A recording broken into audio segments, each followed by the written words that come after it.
programang ito ay rated SPG. Striktong patnubay at gabay ng magulang ang kailangan. Maaaring may masiselang tema, lengguwahe, karahasan, sexual, horror o droga na hindi angkop sa mga bata. Nahuli ni Lynette si Zoe na kausap si Moira. Ano ang natuklasan ni Justin tungkol kay Zoe? Magandang araw at eto na nga tayo sa ating pinakaabangang tagpo sa abot kamay na pangarap. Welcome to my channel. Please don't forget to like, comment and click the bell button para lagi kayong updated sa aking mga videos. Samantala, sa Apex Hospital, naging matagumpay ang naging operasyon nila kay Dax at nailigtas nila ito sa bingit ng kamatayan. Nang matapos ang operasyon, sa labas inaantay ni Giselle si Zoe para tanungin kung ano ang nangyari. Hindi pa din mawala ang hinala ni Giselle kay Zoe kaya sinabihan niya ito na siguro may ginawa kang masama sa star witness laban sa nanay mo. Pinatay mo na ba siya? Nainis si Zoe sa sinabi ni Giselle kaya sinagot niya ito na hayang ka na naman po tita, buhay po siya. Pero hindi pinaniniwalaan ni Giselle si Zoe na kahit na sinabi niyang okay na si Dax. Sabi ni Giselle na kahit na at hindi ka dapat lumalapit sa kanya. Paano kung may tinuro ka sa kanya? Para malason siya o para humina siya at lumala ang kondisyon niya tapos bigla siyang mamamatay. Hindi makasagot si Zoe. Dumating naman si Doc Ray at narinig niya ang pag-uusap ng dalawa. Pinagtanggol naman ni Doc Ray si Zoe at sinabing, "Relax Giselle. Alam ko namang walang ginawang masama si Zoe sa pasyente at naging maayos ang trabaho niya kahit alam niya na ang inooperahan namin ay yung taong titestigo laban kay Moira." Nagsalita si Zoe na sobra ka naman tita para pagbintangan mo ako ng ganyan.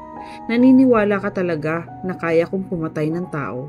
Sabi ni Giselle na hindi malayo dahil anak ka ni Moira. Sabi ni Zoe na hindi niya kayang gawin ang mga binibintan sa kanya ni Giselle at kahit ano pa man ang mami niya ay doktor pa din siya at sinusunod pa din niya ang sinumpaan niyang Hippocrates Oath at isa doon ang tungkulin ng doktor na huwag kang makasama. Hindi pa din pinaniniwalaan ni Giselle ang sinabi ni Zoe dahil sa pagkakaalam niya ay isang oath lang ang sinumpaan niya at yun ang loyalty sa nanay niyang kriminal at tinawag ito ni Giselle na Hippocrates Oath. Sabay nilayasan niya si Zoe.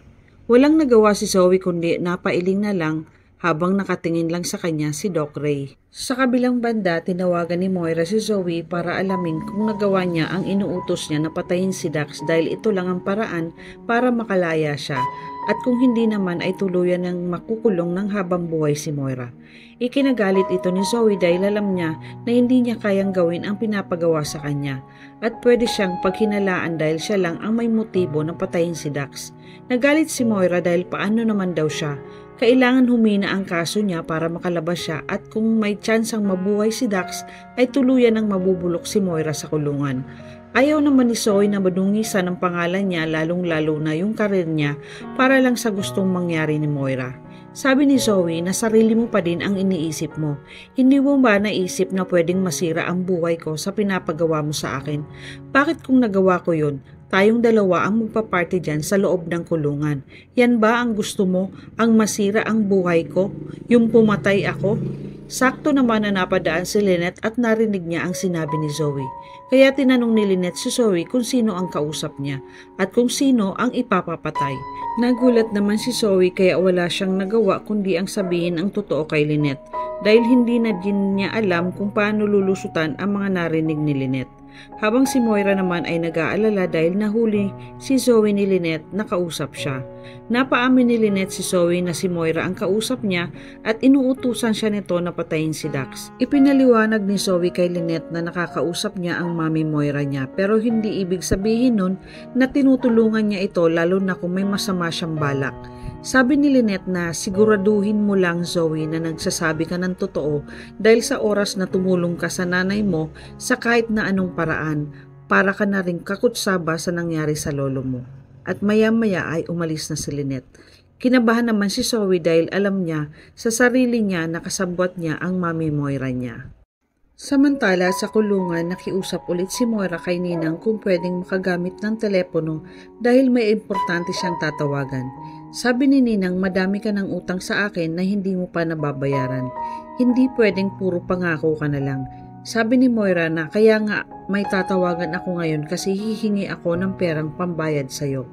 Sabi ni Ninang na siguraduhin mo lang yan at ibinigay niya na ang telepono kay Moira. Agad na tinawagan ni Moira si Carlos. Habang sa East Ridge, nakita ni Carlos na may tumatawag sa kanya. Ipinagtaka niya ito dahil hindi registered ang number sa telepono niya. Pumunta siya sa isang sulok para sagutin ang tawag. Tumingin muna siya sa paligid at baka may makakita sa kanya. Pagsagot niya ng tawag, nalaman niyang si Moira ang nasa kabilang linya. Galit na tinanong ni Carlos si Moira na, "Ano naman ba ang pinaggagawa mo? Wala ka na bang gagawing tama?" Inamin ni Moira kay Carlos na siya ang nag-utos para itumba si Dax. Galit naman na sinabi ni Carlos kay Moira na lintik ka. Nandun si Lynette nang pinatira mo si Dax. Sabi ni Moira na pakialamera kasi ang asawa mo kaya nadadamay siya. Sana nga nabaril na rin si Lynette para natuluyan na din siya. Mas lalong ikinagalit ni Carlos ang sinabi ni Moira. Sabi ni Carlos na sa oras na may mangyari kay Lynette dahil sa'yo, ako mismo ang papatay sa'yo, tandaan mo yan. Nagulat si Moira sa sinabi ni Carlos dahil ang buong akala niya ay kakampi niya ito. Kaya nagbanta din si Moira kay Carlos. Sabi ni Moira na huwag mong kakalimutan. Nahawak ko ang sekreto mo at bago mo ako mapatay pa, uunahan na kitang isang bulat ang mga nalalaman ko sa'yo. Alalahanin mo na kasabwat ka din sa nangyari kay Don Pepe. Kinabahan si Carlos dahil alam niyang kayang gawin ni Moira ang sinasabi niya at hindi siya papayag na mangyari yon. Nagtanong si Carlos kung ano ang kailangan niya at sinabi ni Moira na kailangan niya ng pera. Sabi ni Carlos na ipapadala ko na lang sa attorney niya, sa kanya ibinaba ang tawag kay Moira. Kinabukasan sa Apex Hospital, nakita ni Lynette si Giselle at siyang Susan na nag-uusap pagkatapos niyang bisitahin si Annalyn, kaya agad siyang lumapit sa dalawa. Nabanggit ni Lynette kay Giselle ang tungkol sa narinig niya kay Zoe dahil ipinagtataka ni Lynette kung bakit nagagawa pa ni Moira ang mag-utos ng itumba si Dax. Kaya napapaisip si Lynette at may kutob siya na may taong nasa likod ni Moira na tumutulong sa kanya. Kaya yun ang kailangan nilang malaman kay Moira. Dahil kung iisipin, siya tong nakakulong. Tayo malaya tayo, nasa labas tayo, kaya dapat siya ang matakot, hindi tayo. Kaya sabi ni Giselle na tama ka Lynette, kailangan nating ipakita kay Moira na tayo ang uhuli sa kanya at pupuntahan natin siya ngayon. Tinanong ni Giselle si Chang Susan kung handa na ba yung pinahanda niya. Agad naman sumagot si Chang Susan na handang-handa na po Ma'am Giselle ang mga epektos. Sabay sukbit ng bag sa balikat niya na daladala niya. Nakangiting sinabi ni Giselle sa dalawa na tara na, bisitahin na natin si Moira at umalis na silang tatlo. Samantala sa kwarto ni Annalyn habang abala siyang nag-aayos ng mga gamit niya dahil lalabas na siya ng hospital at tinutulungan siya ng kaibigan niya na si Regan. Dumating naman si Doc Lindon para kamustahin kung okay na siya. Sabi ni Annalyn na okay na siya at ngayon na ang labas niya sa hospital. Nag-offer naman si Doc Lindon na ihatid si Annalyn sa bahay nila. Habang magkausap ang dalawa, biglang kumatok at pumasok si Justin para kamustahin din si Annalyn. Samantala, nagpasalamat naman si Annalyn kay Justin dahil binisita siya nito. Maya-maya ay naitanong ni Justin kay Annalyn kung may boyfriend ba daw si Zoe, na ipinagtaka naman ni Annalyn dahil sa pagkakaalam niya ay walang boyfriend si Zoe. Sabi ni Justin na nakita ko siya last time sa parking lot na may kausap siyang lalaki, para kasing pamilyar siya sa akin.